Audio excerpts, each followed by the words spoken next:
Jānis Veliks bērnībā radušos interesi par dabas uzbūvi realizējis ķīmijas nozarē. Ķīmiju apvienojot ar radošumu. Jānis strādā pie flora un oglekļa ātomu ievadas organiskajos savienojumos, kuru potenciāls ir aktīvo zāļvielu ražošana. Kopš bērnības man ir interesējis jautājums, kā uzbūvēta pasaule, no kā tā sastāv. Un, jau būdams mazs, es vienmēr esmu apbrīnojis dabu. Un mana vēlme izprast, kā daba ir veidota vissīkākajās detaļās, mani noveda līdz ķīmijai. Mans pētījums doktorantūras laikā bija saistīts ar jaunu, topoloģiski sarežģītu struktūru iegūšanu, ko varētu salīdzināt ar arhitektūru molekulu līmenī. Savukārt flora ķīmija, tas ir lauciņš, kurā es pievērsos pēcdoktorantūras laikā.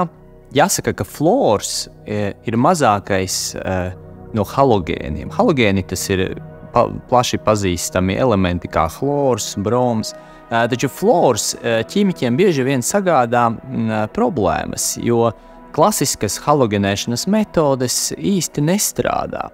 Un mums, ķīmiķiem, ir jāizstrādā jaunas metodes, jauni reaģenti, lai efektīvi flora ātomu ievadītu organiskajos savienojumus. Un kāpēc tas ir jādara? Tas ir varbūt mazāk zināms fakts plašai sabiedrībai, bet gandrīz katra ceturtā zāļu viela satur vismaz vienu flora ātomu to molekulu struktūrā. Mēs izstrādājam jaunus reaģentus, lai vienlaicīgi ievadītu flora ātomu un oglekļa ātomu. Tie ir vismazākie būvbloki, kurus var nosaukt par flora organiskajiem savienojumiem.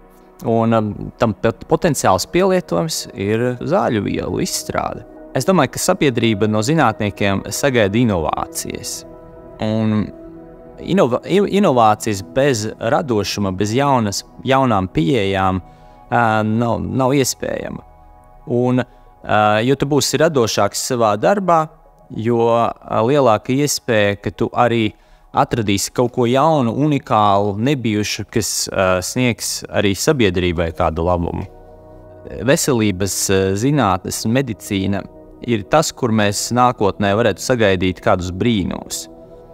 Un man ir lielas cerības, ka cilvēku dzīves kvalitāte uzlabosies nākotnē un spēja ataudzēt zobu no jauna, tas būtu kaut kas ļoti uzlabotu cilvēku dzīves kvalitāti.